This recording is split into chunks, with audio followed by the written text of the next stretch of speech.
오늘 함께 나눌 말씀은 신약성경 로마서 말씀입니다. 로마서 1장 18절부터 마지막 32절까지를 보겠습니다.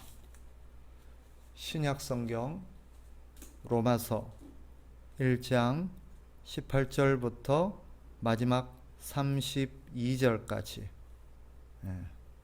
한 목소리로 같이 읽었으면 좋겠습니다. 각자 초소에서 함께 소리내서 읽었으면 좋겠어요. 18절부터 32절까지 다 같이 시작. 하나님의 진노가 불의로 진리를 막는 사람들의 모든 경건하지 않음과 불의에 대하여 하늘로부터 나타나나니 이는 하나님을 알 만한 것이 그들 속에 보임이라. 하나님께서 이를 그들에게 보이셨느니라. 창세로부터 그의 보이지 아니하는 것들 곧 그의 영원하신 능력과 신성이 그가 만드신 만물에 분명히 보여 알려졌나니 그러므로 그들이 핑계하지 못할지니라. 하나님을 알되 하나님을 영화롭게도 아니하며 감사하지도 아니하고 오히려 그 생각이 허망하여지며 미련한 마음이 어두워졌나니 스스로 지혜 있다 하나 어리석게 되어 썩어지지 아니하는 하나님의 영광을 썩어질 사람과 새와 짐승과 기어다니는 동물 모양의 우상으로 바꾸었느니라.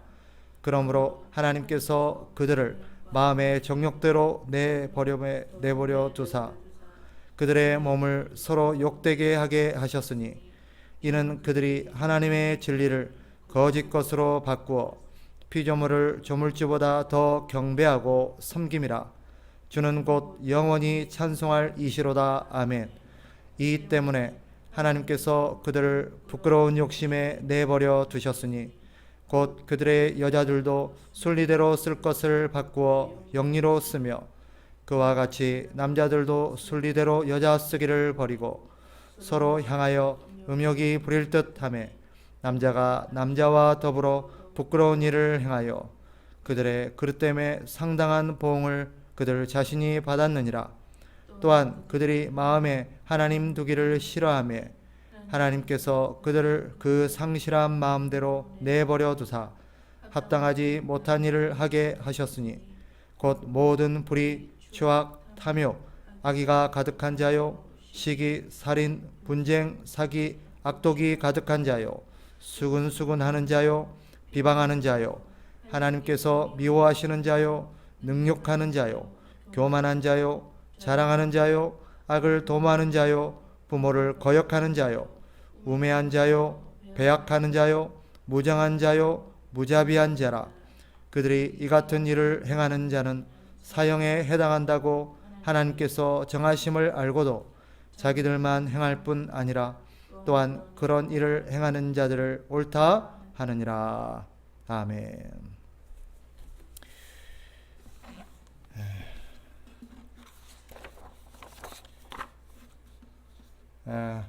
당시 로마는 최고의 문명을 자랑하는 나라요 도시였습니다. 많은 사람들이 그 문명 아래 온갖 종류의 종교와 문화 생활을 누리고 있었습니다. 그리고 지금처럼 그 당시 많은 사람들이 로마에서 살고 싶어 했고 로마로 모여들었습니다.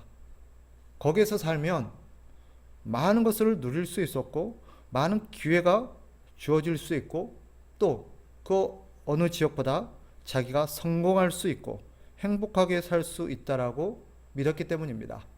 마치 지금 사람들이 어떤 수도권이나 대도시로 몰려드는 현상과 비슷하다고 할 수 있겠죠.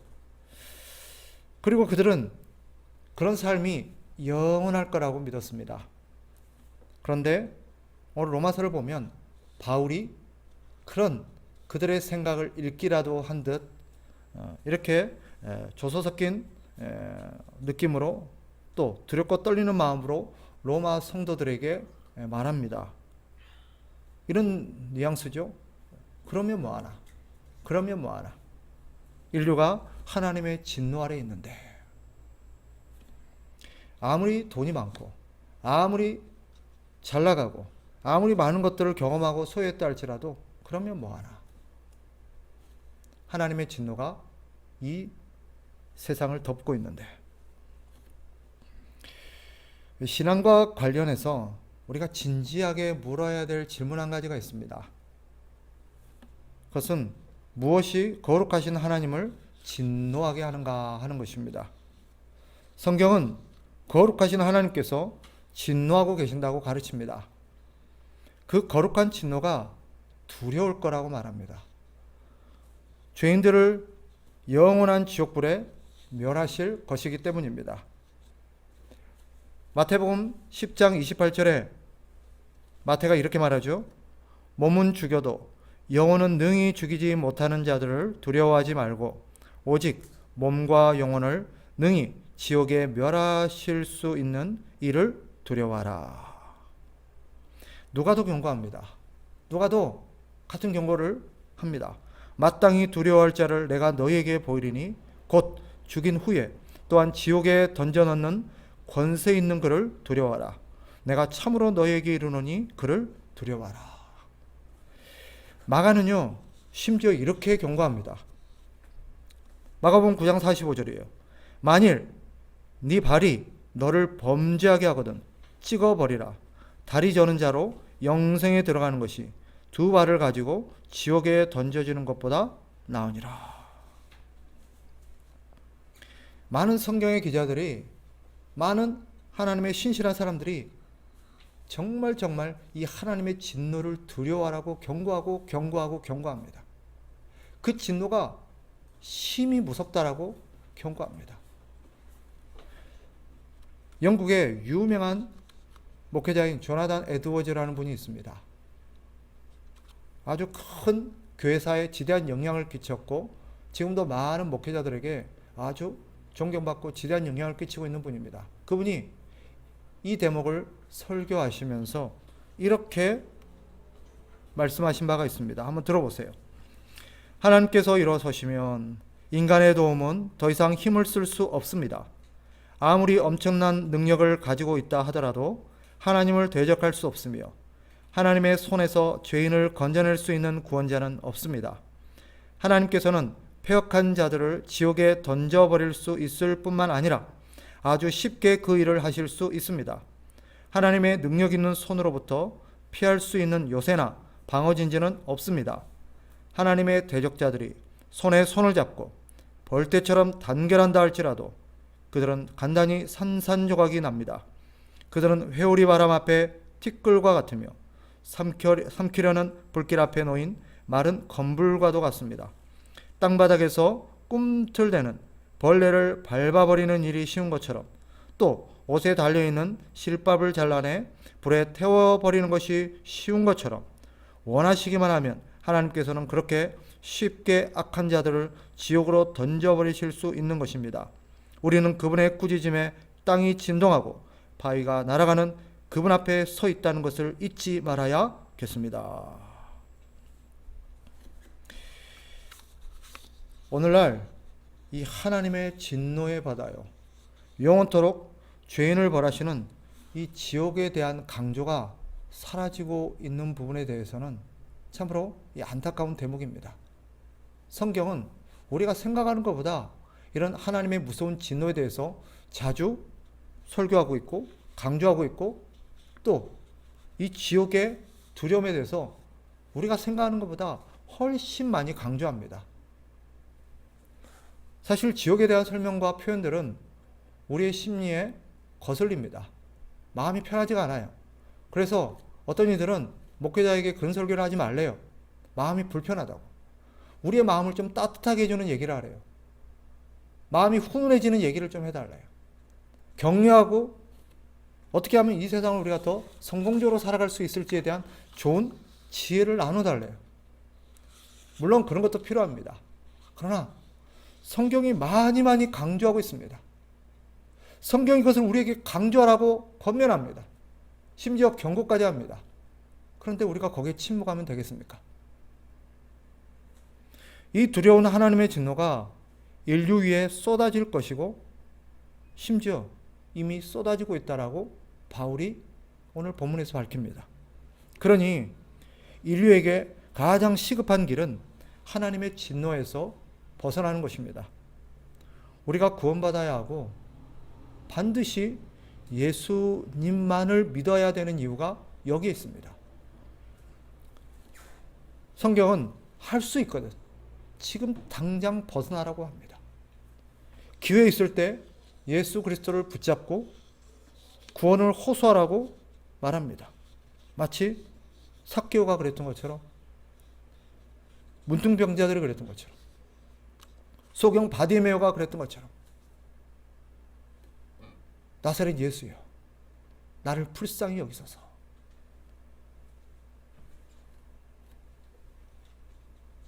우리는 물어야 합니다. 무엇이 그 거룩하신 하나님이 이토록 진노하게 하시는가? 무엇이 그 거룩하신 하나님을 이토록 진노하게 하시는가? 오늘 21절부터 23절에 보면 하나님이 진노하시는 이유가 소개되어 있습니다. 21절 보세요. 하나님을 알되 하나님을 영화롭게도 아니하며 감사하지도 아니하고 오히려 그 생각이 허망하여지며 미련한 마음이 어두워졌나니 스스로 지혜 있다 하나 어리석게 되어 썩어지지 아니하는 하나님의 영광을 썩어질 사람과 새와 짐승과 기어다니는 동물 모양의 우상으로 바꾸었느니라. 한마디로 말하면 사람들이 하나님을 알면서도 하나님을 무시하고 섬기지 않았다라는 거예요. 뿐만 아니라 하나님을 섬겨야 될 사람들이 하나님을 제쳐놓고 하나님이 아닌 다른 것들을 마치 하나님인 것처럼 그렇게 우상을 섬겼기 때문이라고 하나님은 밝힙니다. 누군가 이렇게 물을 수도 있겠죠. 아니, 그들이 하나님을 모를 수도 있잖아요. 하나님에 대해서 한 번도 들어본 적이 없을 수도 있잖아요. 이 복음을 한 번도 들어보지 못했던 사람들까지도 하나님께서 진노하신다는 게 합리적입니까? 그래도 되는 겁니까? 예, 성경은 그렇다고 말합니다. 19절을 보세요. 19절 20절. 이는 하나님을 알 만한 것이 그들 속에 보임이라 하나님께서 이를 그들에게 보이셨느니라. 창세로부터 그의 보이지 아니하는 것들 곧 그의 영원하신 능력과 신성이 그가 만드신 만물에 분명히 보여 알려졌나니 그러므로 그들이 핑계하지 못할지니라. 하나님은 한 번도 하나님에 대해서 들어보지 못했다고? 복음에 대해서 들어보지 못했다고? 그래서 억울하다고? 그런 사람들을 향해서 그들이 변명하지 못하도록 두 가지 장치를 주셨대요. 하나는 양심이고 다른 하나는 자연입니다. 19절은 우리 안에 작동하고 있는 양심에 대해서 설명하고 있습니다. 양심은 우리 인간이 무엇을 해야 하고 하지 않아야 하는지 가르쳐주는 하나님의 법입니다. 이 양심을 통해서 인간은 죄를 지어서는 안 된다는 것, 또 죄를 지으면 벌을 내리시는 하나님이 계시다는 것을 우리에게 일깨웁니다. 따라서 누구도 자신이 죄를 지은 것에 대해서는 변명의 여지가 없다는 거예요. 왜? 내 양심이 일깨워졌음에도 불구하고 양심이 계속해서 그것이 죄라는 것을 가르쳐주고 그 죄에 대해서는 반드시 심판이 있기 때문에 두려워하라고 우리에게 계속 경종을 울려줬음에도 불구하고 사람들이 그것을 무시했다는 거예요. 성경에 따르면 단 한 사람도 양심에 따라 사는 사람이 없습니다. 즉 죄를 짓지 않은 사람은 없습니다. 의인은 없나니 하나도 없도다라고 분명히 밝힙니다. 그러니 죄에 대한 하나님의 진노, 심판을 피할 수 있는 사람 단 한 사람도 없습니다. 하나님은 자연을 통해서도 하나님을 계시해 주셨다고 성경은 가르칩니다. 작품이 작가의 일면을 알려주듯 우주 만물은 살아계신 창조주 하나님을 보여주는 작품입니다.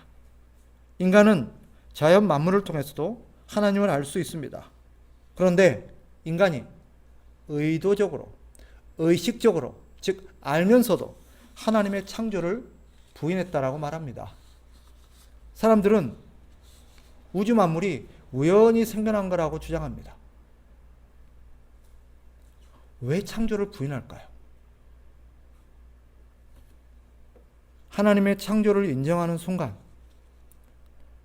하나님을 섬기지 않고 산 자신의 죄를 시인하는 꼴이 되기 때문입니다. 인정하고 싶지 않은 거예요.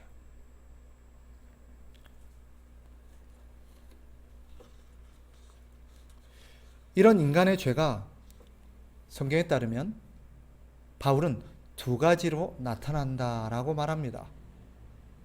하나는 불경건이고 다른 하나는 불의입니다.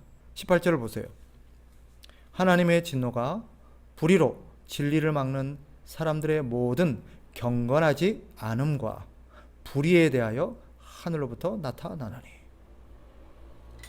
하나님은 인간의 두 가지 죄를 심판하신다고 말합니다. 즉 이런 하나님을 인정하지 않고 하나님을 섬기지 않고 우상을 섬김으로써 그들에게 나타나는 결과적인 죄의 양상이 두 가지입니다. 하나는 경건하지 않음, 즉 불경건이죠. 다른 하나는 불의라는 것으로 나타납니다. 사실 이 두 가지는 혼용해서 쓰기도 하지만 오늘 바울은 의식적으로 다른 단어를 쓰면서 이 두 가지를 구별하고 있습니다. 그럼 불경건은 뭐고 불의는 뭐냐? 불경건은 원문인 헬라어 아세베이아라는 단어를 직역해보면 불신앙이라는 단어입니다. 쉽게 말하면 하나님을 믿지 않는 죄입니다. 즉 그러니까 불경건은 하나님을 향해서 짓는 죄겠죠. 이것을 성경의 가르침과 연결해서 보면 10계명의 1계명부터 4계명을 범하는 죄입니다. 즉 하나님을 하나님답게 대접하지 않는 죄요, 하나님을 사랑하지 않는 죄요, 하나님을 영화롭게 하고 하나님께 감사하지 않은 죄입니다. 하나님이 우리에게 당연히 받으셔야 될 그런 믿음과 영광과 존귀와 감사를 하나님이 받지 못한, 사람들이 하나님 앞에 마땅히 돌려야 될 그런 영광을 돌리지 않은 죄, 이게 불경건죄입니다. 그럼 불의는 뭐냐? 이것은 불경건을 기초로, 즉 하나님을 믿지 않는 사람들에게 나타나는 현상이라고 볼 수 있는데 바로 불의한 행위라는 의미입니다. 즉 이 불의한 행위는 사람과 사람 사이에서 지어지는 죄입니다. 즉 5계명부터 10계명을 어긴 죄라고 볼 수 있겠죠. 사람을 사람답게 대접하지 않는 것, 사람을 사랑하지 않고 온갖 방법으로 사람들을 해치고 괴롭히고 사람들을 해를 끼치는 것입니다. 이거는 결과적으로 하나님을 하나님답게 섬기지 않는 사람들에게 나타나는 그런 현상입니다. 우리가 사람을 때린다든지 사기를 친다든지 성폭행을 한다든지 인신매매를 한다든지 사람을 상품 취급한다든지 이 모든 것들이 사실은 이 불의의 영역에 들어가는 것입니다. 오늘 이 불경건과 불의는 하나님을 믿지 않는 사람들에게 나타나는 두 가지 죄의 양상입니다. 그런데 우리가 여기서 짚고 넘어가야 될 게 있어요. 모든 죄의 원인은 불경건으로부터 시작됩니다. 하나님을 믿지 않기 때문에 불경건의 죄가 벌어질 뿐만 아니라 그 하나님을 믿지 않기 때문에 불경건한 사람들은 이 땅 가운데서 사람들조차도 사람답게 대하지 않아요. 하나님을 인정하지 않는 사람이 사람을 인정할 리가 없어요. 그런 하나님을 떠난 필연적인 결과가 불의인 것입니다. 그런 불의의 결과가 무엇이냐? 즉 하나님을 떠난 그런 인간들의 필연적 결과가 29절부터 31절까지 나와 있는 것입니다. 여러 가지 도덕적 타락이죠. 동성애라든지 추악함이라든지 탐욕, 시기, 살인, 분쟁, 사기, 음란, 앞서 말씀드렸던 이 모든 것들이 불의의 영역에 해당되는 건데 이 모든 게 뿌리가 불경건입니다.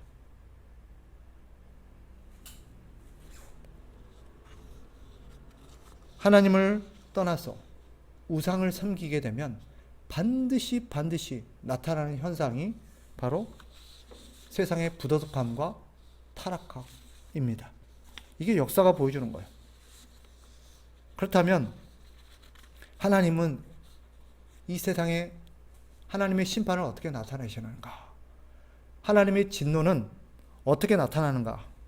성경에 따르면 두 가지의 방식으로 나타납니다. 첫째는 미래적 심판이죠. 미래적.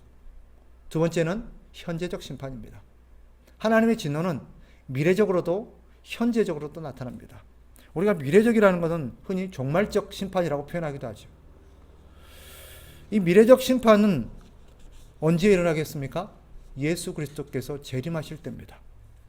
그때 모든 인간들은 부활해서 하나님의 심판대 앞에 서게 될 것이고 불경건과 불에 대한 심판을 받게 될 것입니다. 그리고 유죄로 죄인으로 판정받은 사람들은 영원토록 무서운 지옥의 형벌을 받게 될 것입니다. 지옥의 불바다에 떨어져서 영원토록 죽을 수도 없는 고통 속에서 그들은 몸부림치게 될 것입니다. 그러나 하나님의 심판은 종말 때만, 즉 마지막 때만 이루어지는 게 아닙니다. 지금도 하나님의 심판은 임하고 있습니다. 그러면 지금 현세는 하나님의 심판, 하나님의 진노가 어떻게 나타나고 있을까요? 바울은 그것이 내버려 두심이라는 방법으로 나타나고 있다고 말합니다. 즉 하나님이 그들을 구원하지 않고 포기한 거예요. 그냥 그들을 제짓도록 내버려 두신 거예요. 저렇게 살다가 망하라고 냅두는 거예요.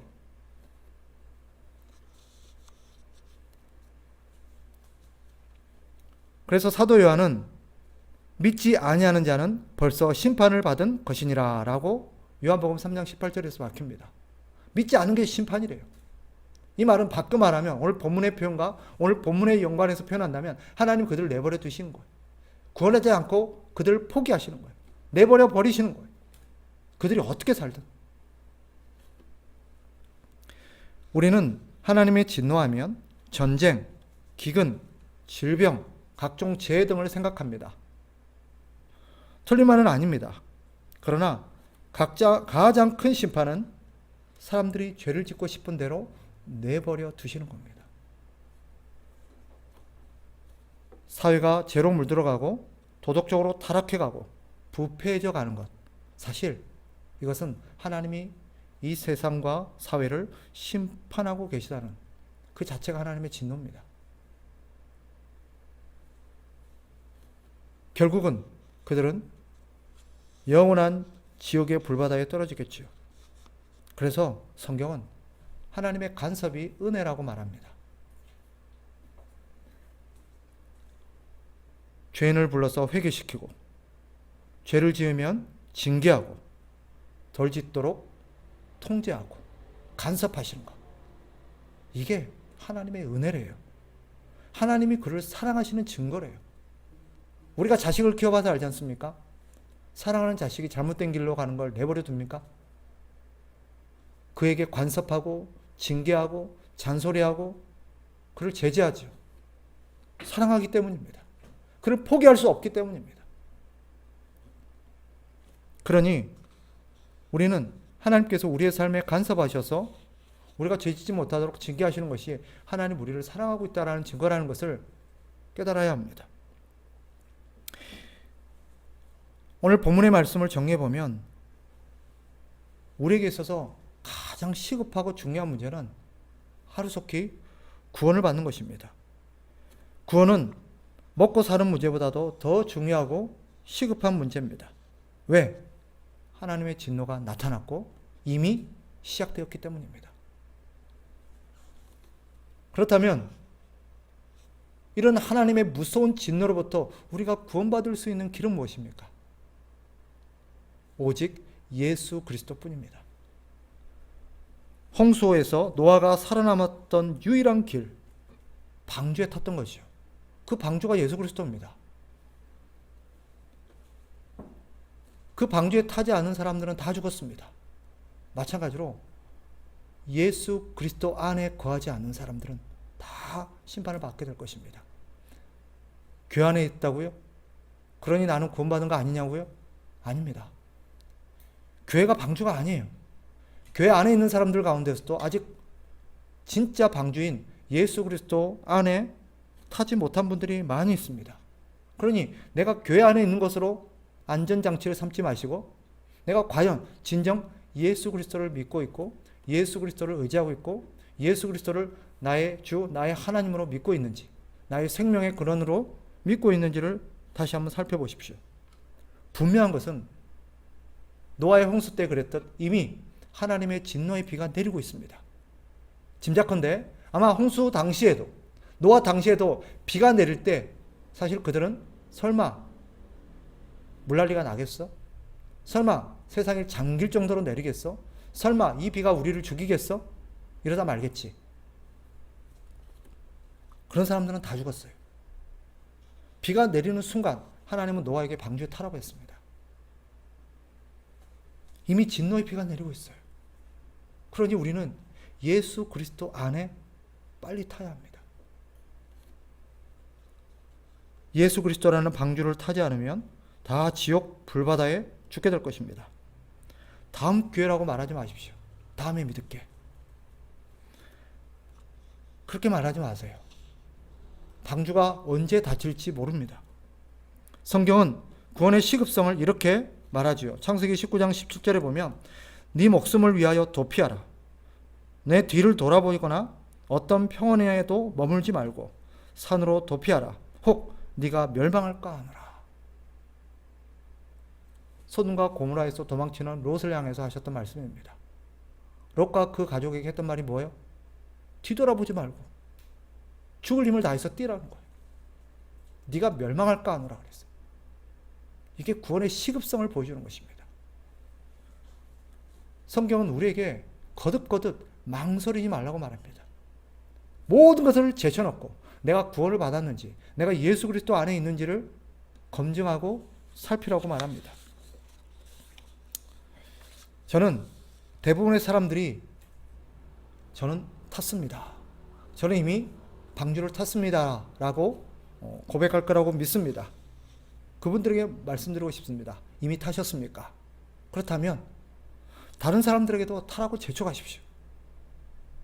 여러분이 이미 탔다면, 여러분이 이미 방주 안에 들어갔다면, 아직 방주에 타지 못한 사람들에게 얼른 이 방주로 타라고, 얼른 이 방주 안으로 들어오라고 제쳐가십시오. 이것이 먼저 탄 사람들이 해야 될 일입니다.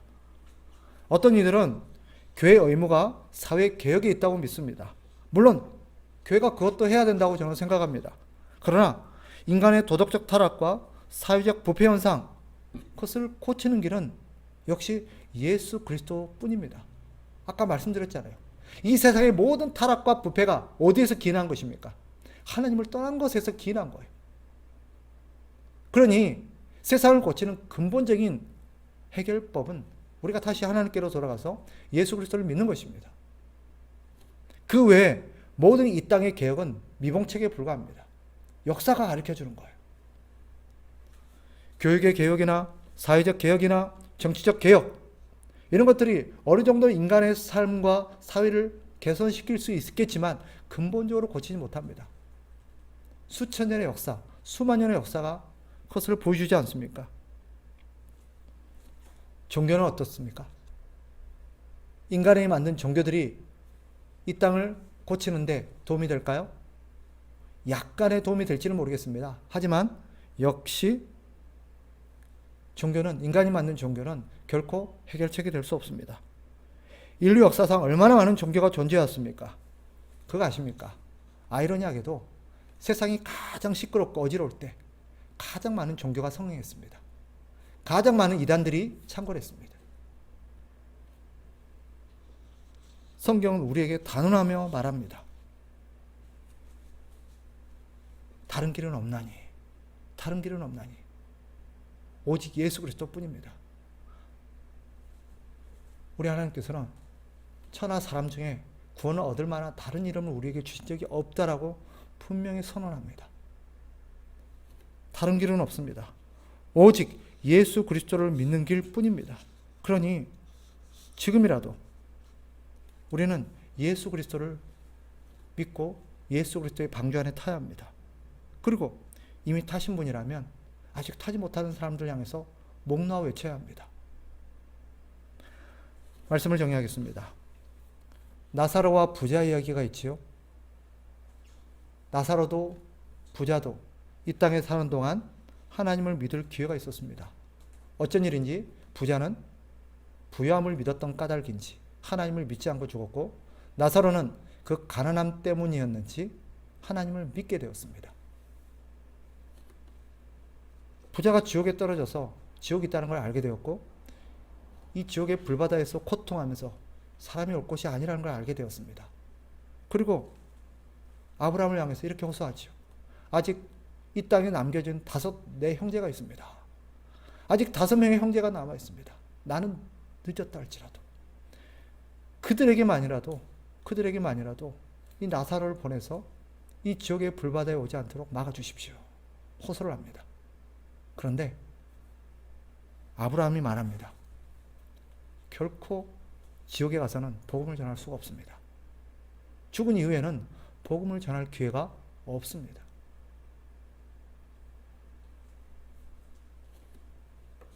아직 살아계십니까? 호흡이 붙어 있습니까? 들을 기회가 있습니까? 아직 우리가 이 땅에 남겨져 있다는 것은 다행스럽게도 아직 기회가 있다는 것입니다. 그러니 방주에 타신 여러분들에게 촉구합니다. 아직 타지 못한 사람들을 향해서 촉구하십시오. 빨리 타라. 빨리 타라. 오직 예수 그리스도의 방주에 타는 길만이 우리가 영원토록 고통받는 불바다 지옥의 고통에서 벗어나는 길임을 다시 한번 우리가 촉구하고, 모든 것을 뒤로하고 방주에 타는 것과 방주에 태우는 것이 가장 시급한 일이라는 것을 가슴에 새기면서 다시 한번 구령의 열정과 다시 한번 예수 그리스도의 그런 유일성을 가슴에 새기는 저와 여러분이 되시기를 주의 이름으로 축복합니다. 기도하겠습니다. 하나님 아버지, 수천 년의 역사 동안 우리 주님께서는 많은 사람들에게 양심과 자연을 통해서 또 복음을 통해서 하나님이 계신 것과 하나님이 세상을 향해서 진노하고 계신다는 것을 나타내시고 보여주셨건만, 고집스럽게 하나님을 믿지 않고 자기 소견에 옳은 대로 살아가면서 우상을 섬기며 죄와 불법한 일을 저지르며 살았던 인류 가운데 우리 역시 살았습니다. 그럼에도 불구하고 하나님의 은혜 가운데 우리는 복음을 듣게 되었고 살아계신 예수 그리스도를 믿게 되어서 그 방주 안에 타게 된 것을 감사드립니다. 그러나 하나님 아버지여, 아직까지 이 방주에 타지 못한 많은 우리 친구들과 일가 친척과 가족들과 주변의 많은 이웃들과 세계 열방의 많은 사람들이 있습니다. 하나님 아버지여, 아직 타지 못한 사람이 있다면 이 복음의 말씀을 듣고 그들이 하나님께로 시급히 돌아오는 은혜가 있게 하시고, 또 이 복음의 말씀을 듣고 또 비록 본인은 탔으나 아직 타지 못한 이웃을 두고 있는 많은 영혼들이 각성하여서 그들을 방주에 태우는 일에 다시 한번 심혈을 기울일 수 있도록 은혜 위에 은혜를 더하여 주시옵소서. 어지러운 세상 속에 예수 그리스도만이 유일한 소망임을 잊지 않도록 다시 한번 우리에게 이 소망의 기쁨과 유일성을 깨달을 수 있도록 도와주시옵소서. 예수 그리스도 이름으로 기도합나이다. 아멘.